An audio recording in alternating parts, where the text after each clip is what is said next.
Shalom saudara-saudara yang terkasih di dalam Tuhan Yesus Kristus. Renungan kita pada hari ini diambil dari Markus pasal yang ke-11 ayat 20-26. Renungan kita pada hari ini berjudul Iman yang Memindahkan Gunung. Johanny Yoder, seorang penulis buku rohani asal Inggris, pernah tinggal di Swiss. Pernah berharap agar Tuhan bersedia memindahkan pegunungan Alpen ke belakang rumahnya karena mengagumi keindahannya.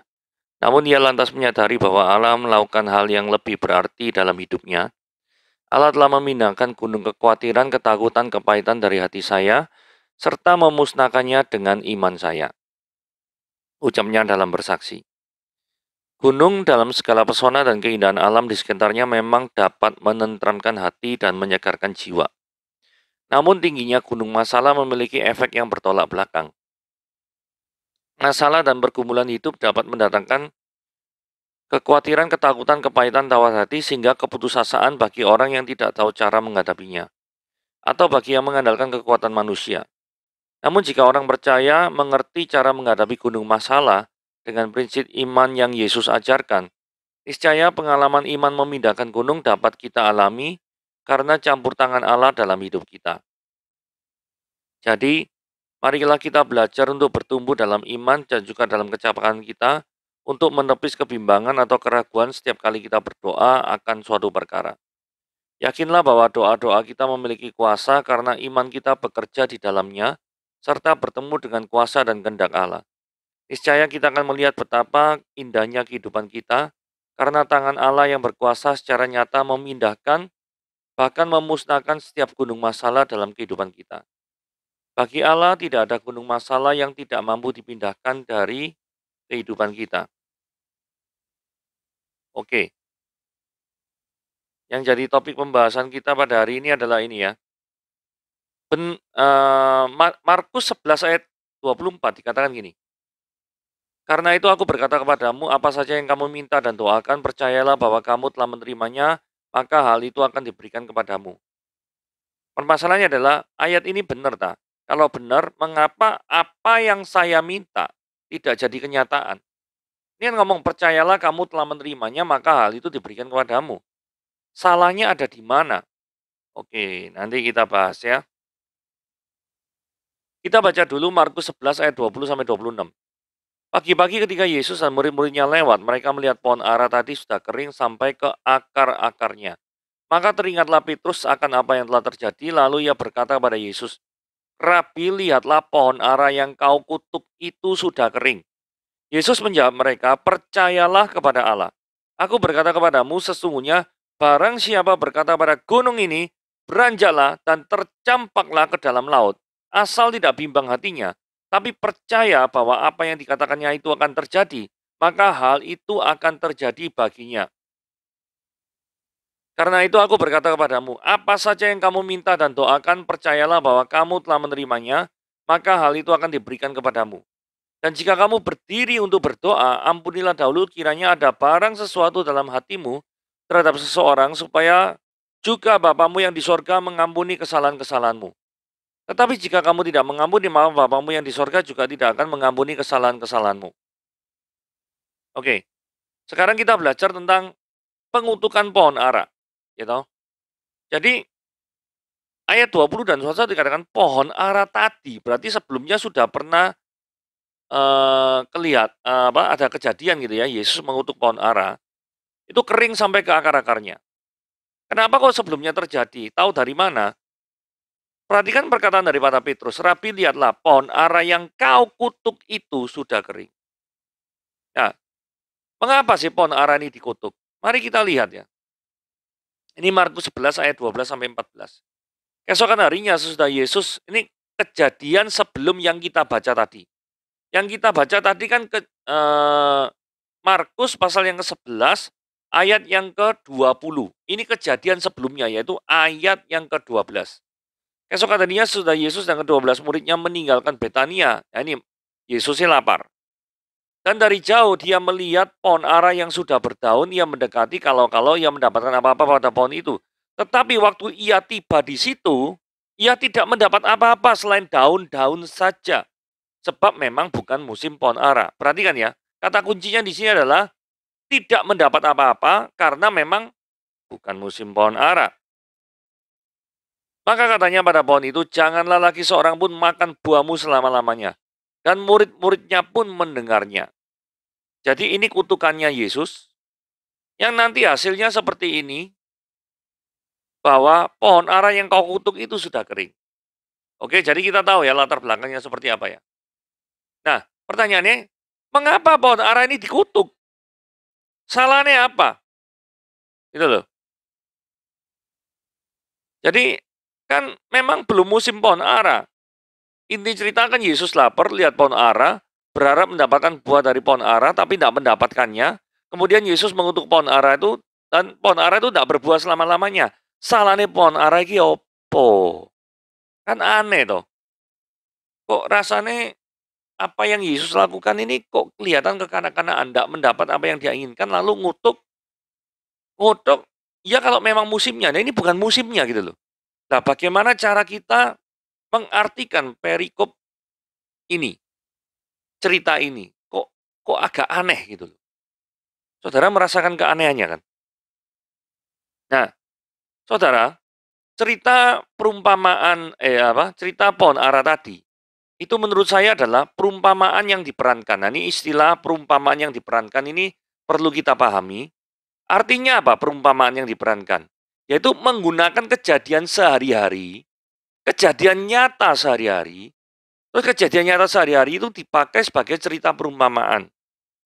Yang tujuannya adalah ingin mengajarkan sesuatu. Contohnya ya, dalam perjanjian lama. Di dalam Yunus pasal yang keempat ayat 10-11. Dikatakan begini, lalu Allah berfirman, engkau sayang pada pohon jara itu. Yang untuk pohon jara itu, sedikit pun engkau tidak berjerih dan tidak engkau tumbuhkan yang tumbuh dalam satu malam dan binasa dalam satu malam. Jadi sayang pada pohon jara. Nah ini waktu kita pahami juga ya, kenapa kok Yunus sayang terhadap pohon jara. Karena pohon jara ini menudunginya Yunus dari keterikan panas di padang gurun. Yang numbuhkan siapa? Apakah Yunus? Bukan. Yang numbuhkan siapa? Tuhan. Nah, dari kejadian, tumbuhnya pohon jara ini kan nyata toh. Nyata sekali. Nah, kejadian nyata ini, kemudian sama Tuhan pohon jaraknya itu dilayukan. Terus Yunusnya ngamuk. Karena merasa sayang terhadap pohon jara ini. Gitu loh. Nah, dari peristiwa ini, Tuhan ingin mengajarkan. Bagaimana aku tidak sayang terhadap penduduk Niniwe. Kota yang besar itu yang penduduknya lebih dari 120.000 orang. Yang semuanya tidak tahu membedakan tangan kanan dari tangan kiri dengan ternaknya yang banyak.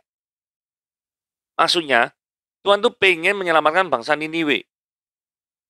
Yang notabene adalah bangsa yang jahat sekali. Nah, bangsa yang jahat ini kan Tuhan yang ciptakan.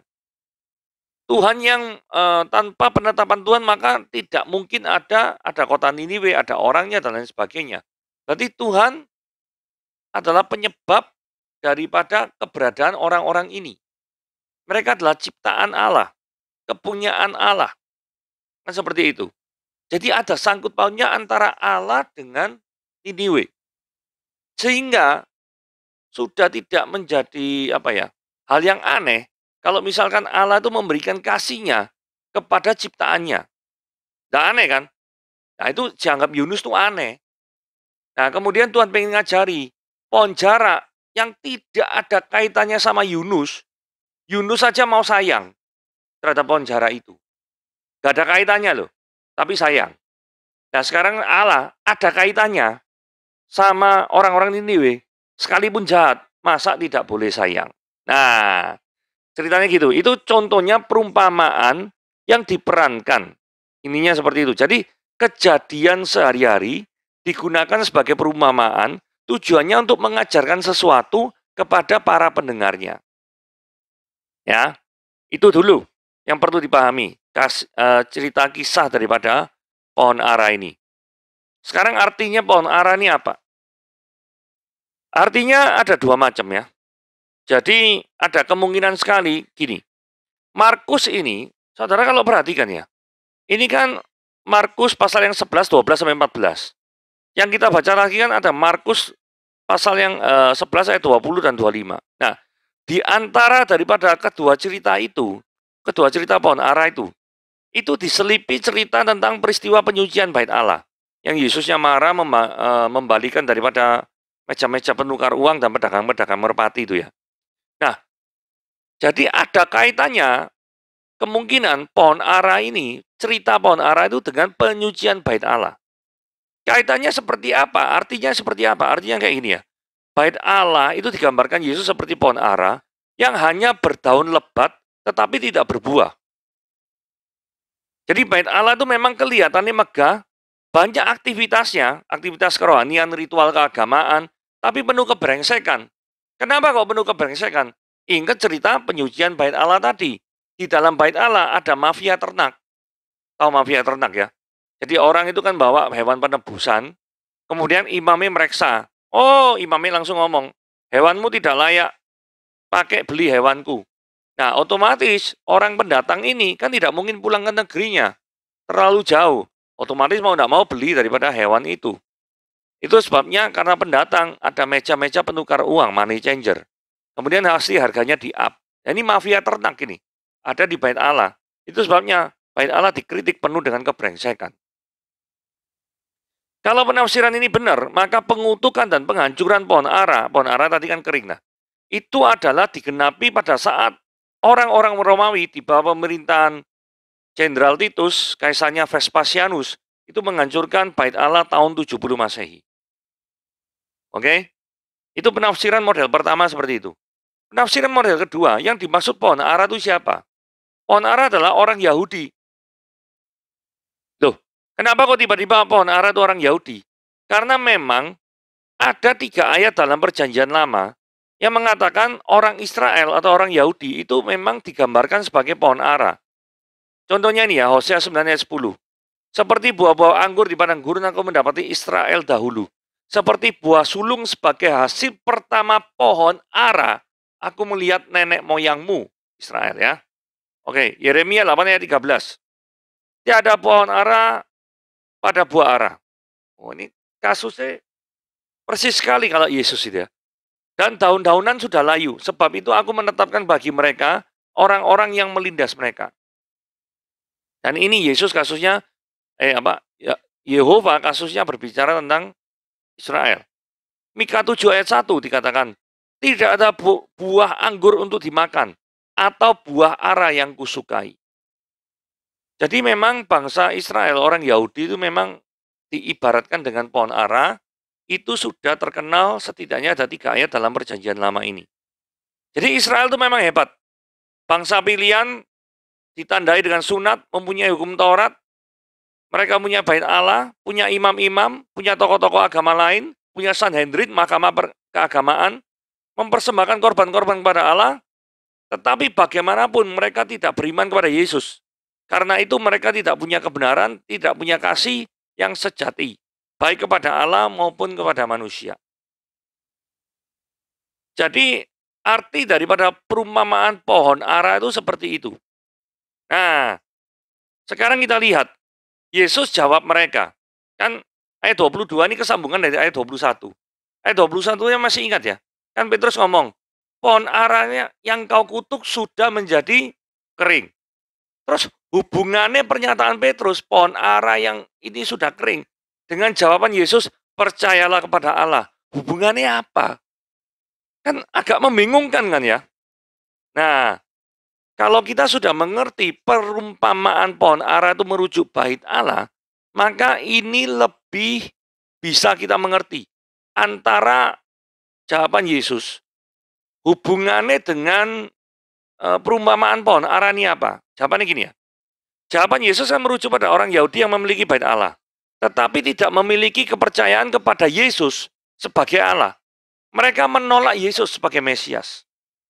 Jadi artinya gini, orang Yahudi itu sesungguhnya hanya mementingkan ritual-ritual saja. Mereka benar percaya pada Yehova, tetapi mereka tidak peduli terhadap pesan-pesan Yehova terhadap mereka. Itulah sebabnya Yesus mengajak mereka, percayalah kepada Allah. Jangan seperti orang Yahudi. Mereka tidak percaya kepada Allah dalam pengertian Yehova itu menurunkan Yesus sebagai Mesias. Mereka tidak percaya hal itu. Percayalah kepada Allah, utamakan kepada Allah, perhatikan pesan-pesannya, bukan kepada ritual keagamaannya. Nah, ayat 23 kan ngomong dah, sesungguhnya barang siapa berkata pada gunung ini beranjaklah, tercampaklah, asal tidak bimbang, tetapi percaya bahwa apa yang dikatakan terjadi, maka hal itu akan terjadi. Jadi ayat 23 memiliki pengertian bahwa beribadah harus penuh dengan kepercayaan. Saudara, dalam ritual-ritual ibadah Yahudi itu kan ada penyembelihan dan lain sebagainya. Nah, itu adalah bagian daripada ibadah-ibadah mereka. Dan itu bukan hanya dilakukan berdasarkan ritual, tapi harus mengerti artinya apa. Penyembelihan itu, pembasuhan, bencana pembasuhan, dan lain sebagainya. Jadi, orang-orang Yahudi itu salah fokus. Mementingkan ritual-ritual keagamaan, tetapi tidak mementingkan apa makna atau yang dilambangkan di dalam ritual-ritual keagamaan itu. Saudara, kalau tadi ya, mesbah korban bakaran, ada korban yang harus dicurahkan, korbannya harus sempurna. Bukankah ini merujuk nanti kepada Yesus Kristus yang nanti mati sebagai korban yang sempurna penebusan? Jadi kehadiran Yesus itu adalah antitipe atau penggenapan daripada apa yang mereka lakukan selama ini di dalam aktivitas ritual keagamaan mereka.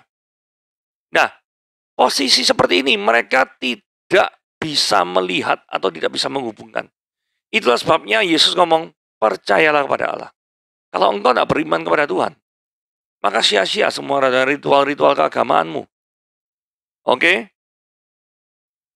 Mari kita lihat doa yang penuh iman. Karena itu aku berkata kepadamu, apa saja yang kamu minta dan doakan, percayalah bahwa kamu akan menerimanya, maka hal itu akan diberikan kepadamu. Saudara tambah bingung ya? Tadi bicara tentang Yerusalem, tentang bait Allah, tentang orang Yahudi. Terus tiba-tiba ayat 24 ngomong tentang doa. Nah, ayat ini berkaitan dengan apa? Kalau menurut saya ayat ini berkaitan dengan apa yang akan terjadi pada orang-orang yang memiliki iman. Tadi kan kita ayat 23 kan ngomong ya, barang siapa yang percaya.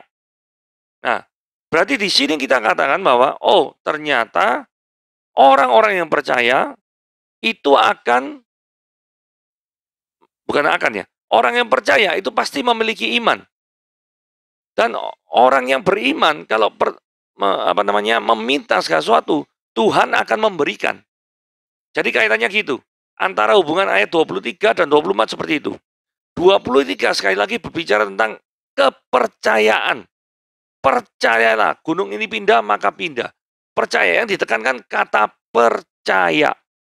Ayat 22 juga dikatakan percaya. Jadi percaya ini muncul bolak-balik ya. Percayalah kepada Allah. Tetapi percaya bahwa apa yang dikatakan terjadi.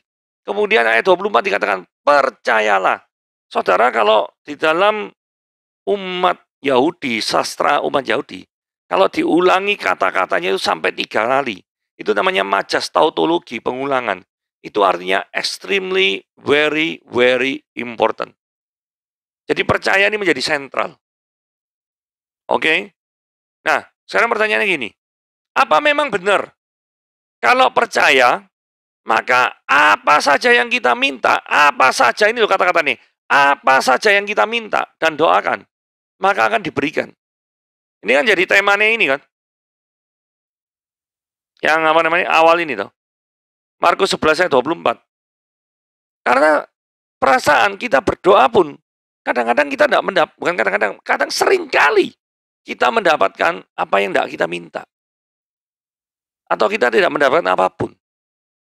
Nah, terus ayat ini tuh salah atau gimana gitu loh. Nah, saudara, kita harus memahami, menurut saya ada paralel antara Yohanes pasal yang ke-15 ayat 58 dengan Markus 11 ayat 24. Nah, orang mungkin bertanya gini, loh, Yohanes pasal 15 itu pohon anggur, Markus 11 itu pohon ara. Saudara kalau perhatikan baik-baik ya. Ini ya, di dalam Mika 7 ayat 1. Celakalah aku sebab keadaanku seperti pengumpulan buah-buah musim kemarau.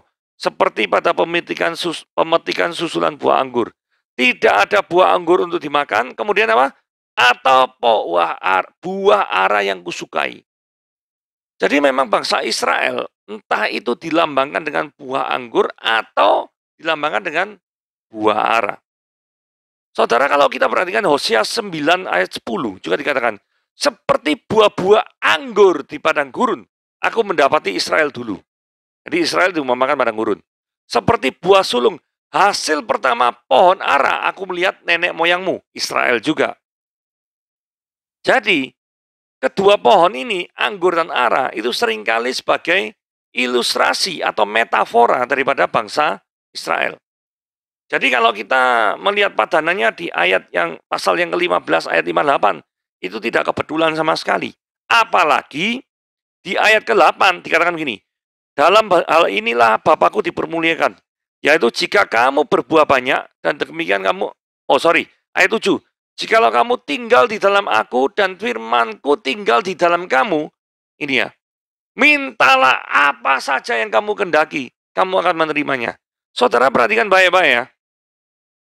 Kata mintalah apa saja yang kamu minta dan doakan, muncul di Markus 11 ayat 24.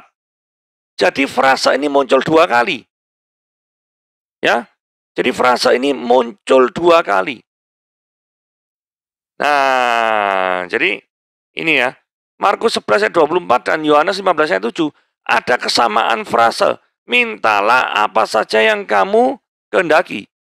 Kemiripan pohon ara dan buah anggur sudah kita jawab tadi, yaitu dengan Hosea pasal yang 9 sampai 10, 9 ayat 10, dan Mika pasal yang ke-7 ayat 1.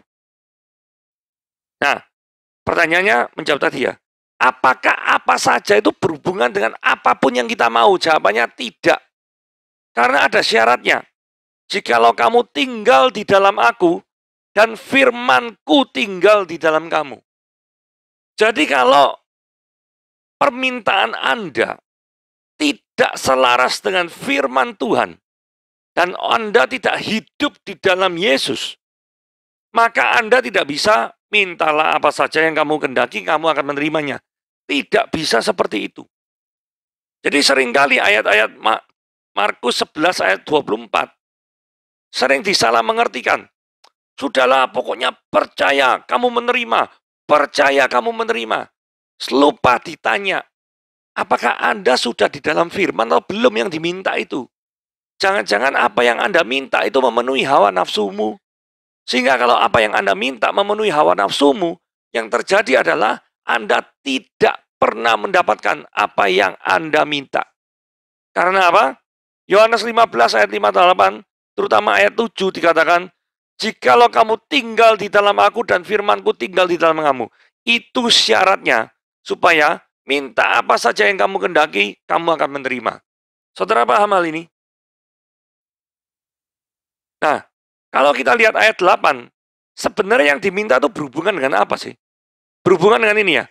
Jikalau kamu berbuah banyak, dengan demikian kamu adalah murid-muridku dan Bapakku dipermuliakan. Jadi ininya begini, apa yang kita minta, yang pasti dikabulkan, itu adalah ketika kita minta bertumbuh kepada Tuhan, berbuah banyak, sehingga buah anggurnya itu bisa dinikmati oleh orang lain. Maka jika kita minta hal itu, pasti Tuhan akan menjawab dan pasti kita akan menerimanya. Tuhan akan menunjukkan jalannya. Jadi perhatikan baik-baik ya. Ayat ini tidak ditujukan minta apapun untuk memenuhi keinginan hawa nafsu. Sekali-kali tidak. Nah, ayat ini juga menjawab gini ya. Bangsa Yahudi yang tidak percaya Yesus pasti tidak tinggal di dalam Yesus. Nah, tidak tinggal di dalam Yesus tidak bisa berbuah. Tidak bisa berbuah, rantai-rantainya jadi kering. Akan menjadi seperti apa? Pohon ara yang kering tadi. Dari sini nangkep ya. Pohon ara yang kering tadi kan diutamakan sebagai orang Yahudi yang punya bait Allah, tetapi mereka hanya fokus pada ritual-ritual, tidak percaya Yesus Kristus sebagai Mesias yang agung.